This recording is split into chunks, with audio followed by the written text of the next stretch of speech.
नरं चैव नरोत्तमं देवीं सरस्वती व्यासं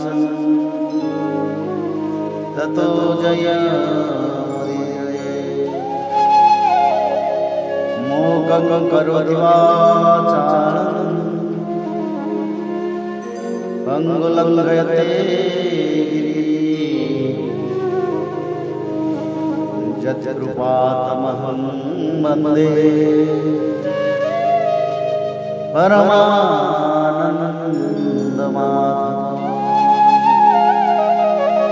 माधवो माधवो वाक्यं माधवो माधव हरि परन्ते साधवा नित्यं सकल कार्ये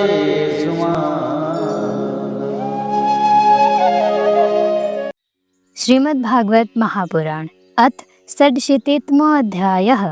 सुभद्रा हरण और भगवान का मिथिलापुरी में राजा जनक और श्रुतदेव ब्राह्मण के घर एक ही साथ जाना। राजा परीक्षित ने पूछा, भगवान, मेरे दादा अर्जुन ने भगवान श्री कृष्ण और बलराम जी की बहन सुभद्रा जी से, जो मेरी दादी थी, किस प्रकार विवाह किया?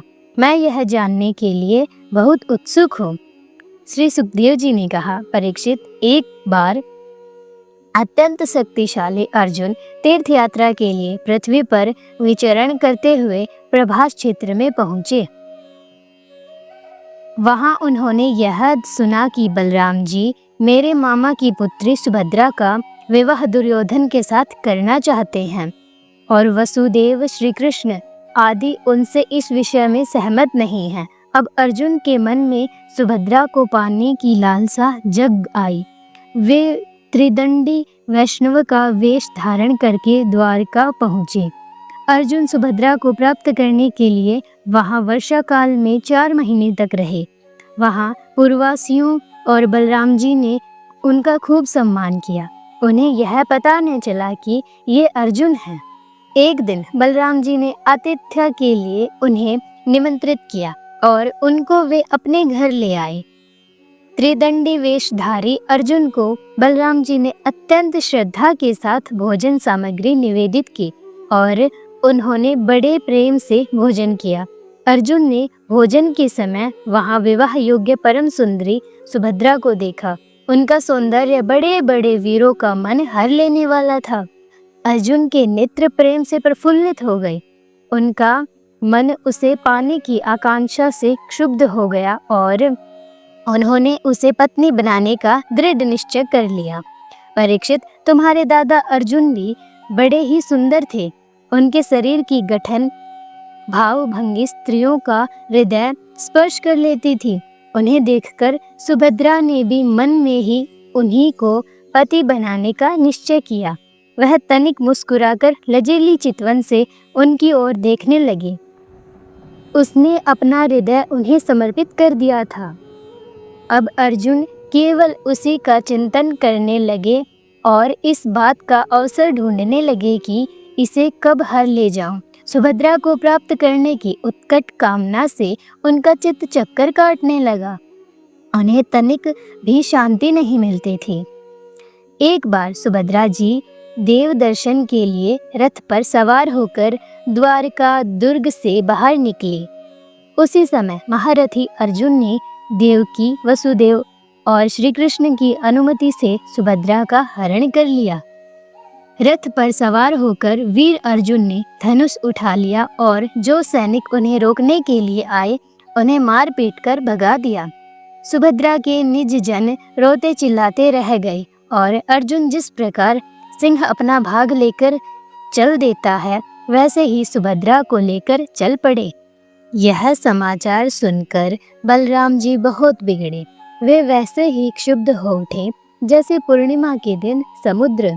परंतु भगवान श्री कृष्ण तथा अन्य सुहृद संबंधियों ने उनके पैर पकड़कर उन्हें बहुत कुछ समझाया बुझाया। तब वे शांत हुए। इसके बाद बलराम जी ने प्रसन्न होकर वर वधू के लिए बहुत सा धन सामग्री, हाथी, रथ, घोड़े और दासी दास दहेज में भेजे। श्री सुखदेव जी कहते हैं, परीक्षित, विदेह की राजधानी मिथिला में एक गृहस्थ ब्राह्मण थे। उनका नाम था श्रुतदेव। वे भगवान श्री कृष्ण के परम भक्त थे। वे एकमात्र भगवत भक्ति से ही पूर्ण मनोरथ, परम शांत, ज्ञानी और विरक्त थे। वे गृहस्थाश्रम में रहते हुए भी किसी प्रकार का उद्योग नहीं करते थे। जो कुछ मिल जाता उसे से अपना निर्वाह कर लेते थे। प्रारब्धवश प्रतिदिन उन्हें जीवन निर्वाह भर के लिए सामग्री मिल जाया करती थी, अधिक नहीं। वे उतने से ही संतुष्ट भी थे और अपने वर्णाश्रम के अनुसार धर्म पालन में तत्पर रहते थे। प्रिय परीक्षित, उस देश के राजा भी ब्राह्मण के समान ही भक्तिमान थे। मैथिल वंश के उन प्रतिष्ठित नरपति का नाम था बहुलाश्व। उनमें अहंकार का लेश भी न था। श्रुतदेव और बहुलाश्व दोनों ही भगवान श्री कृष्ण के प्यारे भक्त थे। एक बार भगवान श्री कृष्ण ने उन दोनों पर प्रसन्न होकर दारुक से रथ मंगवाया और उस पर सवार होकर द्वारका से विदेह देश की ओर प्रस्थान किया। भगवान के साथ नारद, वामदेव, अत्रि, वेदव्यास, परशुराम, असीत, आरुणि, मैं, शुकदेव, बृहस्पति, कर्णव, मैत्रेय, चैवन आदि ऋषि भी थे। परीक्षित, वे जहाँ जहाँ पहुँचते वहाँ वहाँ की नागरिक और ग्रामवासी प्रजा पूजा की सामग्री लेकर उपस्थित होती। पूजा करने वालों को भगवान ऐसे जान पड़ते मानो ग्रहों के साथ साक्षात सूर्य नारायण उदय हो रहे हों। परीक्षित, उस यात्रा में आनर्त, धन्व, कुरुजांगल, कंक, मत्स्य, पांचाल, कुंती, मधु, कीकय, कौशल, अर्ण आदि अनेक देशों के नर नारियों ने अपने नेत्र रूपी दोनों से भगवान श्री कृष्ण के उन्मुक्त हास्य और प्रेम भरी चितवन से युक्त मुखारविंद के मकरंद रस का पान किया। त्रिलोक गुरु भगवान श्री कृष्ण के दर्शन से उन लोगों की अज्ञान दृष्टि नष्ट हो गई। प्रभु दर्शन करने वाले नर नारियों को अपनी दृष्टि से परम कल्याण और तत्व ज्ञान का दान करते चल रहे थे। स्थान स्थान पर मनुष्य और देवता भगवान की उस कीर्ति का गान करके सुनाते जो समस्त दिशाओं को उज्जवल बनाने वाली एवं समस्त अशुभों का विनाश करने वाली है। इस प्रकार भगवान श्री कृष्ण धीरे धीरे विदेह देश में पहुँचे। परीक्षित, भगवान श्री कृष्ण के शुभागमन का समाचार सुनकर नागरिक और ग्रामवासियों के आनंद की सीमा न रही। वे अपने हाथों में पूजा की विविध सामग्रियां लेकर उनकी अगवानी करने आए। भगवान श्री कृष्ण का दर्शन करके उनके हृदय और मुख कमल प्रेम और आनंद से खिल उठे। उन्होंने भगवान की तथा उन मुनियों को जिनका नाम केवल सुन रखा था, देखा न था, हाथ जोड़ मस्तक झुकाकर प्रणाम किया। मिथिला नरेश बहुलाश्व और श्रुतदेव ने यह समझकर कि जगत गुरु भगवान श्री कृष्ण हम लोगों पर अनुग्रह करने के लिए ही पधारे हैं, उनके चरणों में गिरकर प्रणाम किया। बहुलाश्व और श्रुतदेव दोनों ने ही एक साथ हाथ जोड़कर मुनि मंडली के साथ भगवान श्री कृष्ण को आतिथ्य ग्रहण करने के लिए निमंत्रित किया। भगवान श्री कृष्ण दोनों की प्रार्थना स्वीकार करके दोनों को ही प्रसन्न करने के लिए एक ही समय पृथक पृथक रूप से दोनों के घर पधारे और यह बात एक दूसरे को मालूम न हुई कि भगवान श्री कृष्ण मेरे घर के अतिरिक्त और कहीं भी जा रहे हैं। विदेहराज बहुलाश्व बड़े मनस्वी थे।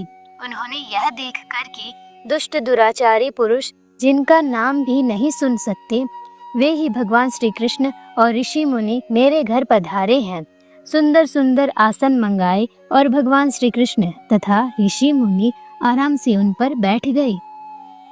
उस समय बहुलाश्व की विचित्र दशा थी। प्रेम भक्ति के उद्रेक से उनका हृदय भर आया था। नेत्रों में आंसू उमड़ रहे थे। उन्होंने अपने पूज्यतम अतिथियों के चरणों में नमस्कार करके पांव पखारे और अपने कुटुंब के साथ उनके चरणों का लोक पावन जल सिर पर धारण किया और फिर भगवान एवं भगवत स्वरूप ऋषियों को गंध, माला, वस्त्र, अलंकार, धूप, दीप, अर्घ्य, गो, बैल आदि समर्पित करके उनकी पूजा की। जब सब लोग भोजन करके तृप्त हो गए, तब राजा बहुलाश्व भगवान श्री कृष्ण के चरणों को अपनी गोद में लेकर बैठ गए और बड़े आनंद से धीरे धीरे उन्हें सहलाते हुए बड़ी मधुर वाणी से भगवान की स्तुति करने लगे। राजा बहुलाश्व ने कहा, प्रभु, आप समस्त प्राणियों के आत्मा, साक्षी एवं स्वयं प्रकाश हैं। हम सदा सर्वदा आपके चरण कमलों का स्मरण करते रहते हैं। इसी से आपने हम लोगों को दर्शन देकर कृतार्थ किया है। भगवान, आपके वचन हैं कि मेरा अनन्य प्रेमी भक्त मुझे अपने स्वरूप बलराम जी, अर्धांगिनी लक्ष्मी और पुत्र ब्रह्मा से भी बढ़कर प्रिय है। अपने उन वचनों को सत्य करने के लिए ही आपने हम लोगों को दर्शन दिया है। भला ऐसा कौन पुरुष है जो आपकी इस परम दयालुता और प्रेम परवशता को जानकर भी आपके चरण कमलों का परित्याग कर सके? प्रभु, जिन्होंने जगत की समस्त वस्तुओं का एवं शरीर आदि का भी मन से परित्याग कर दिया है, उन परम शांत मुनियों को आप अपने तक को भी दे डालते हैं। आपने यदुवंश में अवतार लेकर जन्म मृत्यु के चक्र में पड़े हुए मनुष्यों को उससे मुक्त करने के लिए जगत में ऐसे विशुद्ध यश का विस्तार किया है जो त्रिलोकी के पाप ताप को शांत कर देने वाला है। प्रभु, आप अचिंत्य, अनंत ऐश्वर्य और माधुरी की निधि हैं। सबके चित्त को अपनी ओर आकर्षित करने के लिए आप सच्चिदानंद स्वरूप पर ब्रह्म है। आपका ज्ञान अनंत है। परम शांति का विस्तार करने के लिए आप ही नारायण ऋषि के रूप में तपस्या कर रहे हैं। मैं आपको नमस्कार करता हूँ। एक रस अनंत, आप कुछ दिन तक मुनि मंडली के साथ हमारे यहीं निवास कीजिए और अपने चरणों की धूल से इस निमि वंश को पवित्र कीजिए। परीक्षित, सबके जीवनदाता भगवान श्री कृष्ण राजा बहुसाल्व की यह प्रार्थना स्वीकार करके मिथिलावासी नर नारियों का कल्याण करते हुए कुछ दिनों तक वहीं रही। प्रिय परीक्षित, जैसे राजा बहुलाश्व भगवान श्री कृष्ण और मुनि मंडली के पधारने पर आनंद मग्न हो गए थे, वैसे ही श्रुतदेव ब्राह्मण भी भगवान श्री कृष्ण और मुनियों को अपने घर आया देखकर आनंद विहल हो रहे थे। वे उन्हें नमस्कार करके अपने वस्त्र उछाल उछाल कर नाचने लगे। श्रुतदेव ने चटाई, पीढ़े और कुशासन बिछाकर उन पर भगवान श्री कृष्ण और मुनियों को बैठाया, स्वागत भाषण आदि के द्वारा उनका अभिनंदन किया तथा अपनी पत्नी के साथ बड़े आनंद से उन सबके पांव पखारे। परीक्षित, महान सौभाग्यशाली श्रुतदेव ने भगवान और ऋषियों के चरणोदक से अपने घर और कुटुंबियों को सींच दिया। इस समय उनके सारे मनोरथ पूर्ण हो गए थे। वे हर्षातिरेक से मतवाले हो रहे थे। तदंतर उन्होंने फल, गंध, खस से सुवासित निर्मल एवं मधुर जल, सुगंधित मिट्टी, तुलसी, कुश, कमल आदि अनायास प्राप्त पूजा सामग्री और सत्वगुण बढ़ाने वाली अन्न से सबकी आराधना की। उस समय श्रुतदेव जी मन ही मन तर्कना करने लगे कि मैं तो घर गृहस्थी के अंधेरे कुएं में गिरा हुआ हूँ, अभागा हूँ। मुझे भगवान श्री कृष्ण और उनके निवास स्थान ऋषि मुनियों का, जिनके चरणों की धूल ही समस्त तीर्थों को तीर्थ बनाने वाली है, समागम कैसे प्राप्त हो गया। जब सब लोग आतिथ्य स्वीकार करके आराम से बैठ गए, तब श्रुतदेव अपने स्त्री पुत्र तथा अन्य संबंधियों के साथ उनकी सेवा में उपस्थित हुए। वे भगवान श्री कृष्ण के चरण कमलों का स्पर्श करते हुए कहने लगे। श्रुतदेव ने कहा, प्रभु, आप अव्यक्त रूप प्रकृति और जीवों से परे पुरुषोत्तम है। मुझे आपने आज ही दर्शन दिया हो ऐसी बात नहीं है। आप तो तभी से सब लोगों से मिले हुए हैं जब से आपने अपनी शक्तियों के द्वारा इस जगत की रचना करके आत्मसत्ता के रूप में इसमें प्रवेश किया है। जैसे सोया हुआ पुरुष स्वप्नावस्था में अविद्यावश मन ही मन स्वप्न जगत की सृष्टि कर लेता है और उसमें स्वयं उपस्थित होकर अनेक रूपों में अनेक कर्म करता हुआ प्रतीत होता है, वैसे ही आपने अपने में ही अपनी माया से जगत की रचना कर ली है और अब इसमें प्रवेश करके अनेकों रूपों से प्रकाशित हो रहे हैं। जो लोग सर्वदा आपकी लीला कथा का श्रवण कीर्तन तथा आपकी प्रतिमाओं का अर्चन वंदन करते हैं और आपस में आपकी ही चर्चा करते हैं, उनका हृदय शुद्ध हो जाता है और आप उसमें प्रकाशित हो जाते हैं। जिन लोगों का चित्त लौकिक वैदिक आदि कर्मों की वासना से बहिर्मुख हो रहा है, उनके हृदय में रहने पर भी आप उनसे बहुत दूर हैं। किंतु जिन लोगों ने आपके गुणगान से अपने अंतःकरण को सद्गुण संपन्न बना लिया है, उनके लिए चित्तवृत्तियों से अग्राहा होने पर भी आप अत्यंत निकट हैं। प्रभु, जो लोग आत्म तत्व को जानने वाले हैं, उनके आत्मा के रूप में आप ही स्थित हैं और जो शरीर आदि को ही अपना आत्मा मान बैठे हैं, उनके लिए आप अनात्मा को प्राप्त होने वाली मृत्यु के रूप में हैं। आप महतत्व आदि कार्य द्रव्य और प्रकृति रूप कारण के नियामक हैं, शासक हैं। आपकी माया आपकी अपनी दृष्टि पर पर्दा नहीं डाल सकती, किंतु उसने दूसरों की दृष्टि को ढक रखा है। आपको मैं नमस्कार करता हूँ। स्वयं प्रकाश प्रभु, हम आपके सेवक हैं। हमें आज्ञा दीजिए कि हम आपकी क्या सेवा करें। नेत्रों के द्वारा आपका दर्शन होने तक ही जीवों के क्लेश रहते हैं। आपके दर्शन में ही समस्त क्लेशों की परिसमाप्ति है। श्री सुखदेव जी कहते हैं, परीक्षित, शरणागत भयहारी भगवान श्री कृष्ण ने श्रुतदेव की प्रार्थना सुनकर अपने हाथ से उनका हाथ पकड़ लिया और मुस्कुराते हुए कहा। भगवान श्री कृष्ण ने कहा, प्रिय श्रुतदेव, ये बड़े बड़े ऋषि मुनि तुम पर अनुग्रह करने के लिए ही यहाँ पधारे हैं। ये अपने चरण कमलों की धूल से लोगों और लोगों को पवित्र करते हुए मेरे साथ विचरण कर रहे हैं। देवता, पुण्य क्षेत्र और तीर्थ आदि तो दर्शन, स्पर्श, अर्चन आदि के द्वारा धीरे धीरे बहुत दिनों में पवित्र करते हैं, परंतु संत पुरुष अपनी दृष्टि से ही सबको पवित्र कर देते हैं। यही नहीं, देवता आदि में जो पवित्र करने की शक्ति है, वह भी उन्हें संतों की दृष्टि से ही प्राप्त होती है। श्रुतदेव, जगत में ब्राह्मण जन्म से ही सब प्राणियों में श्रेष्ठ है।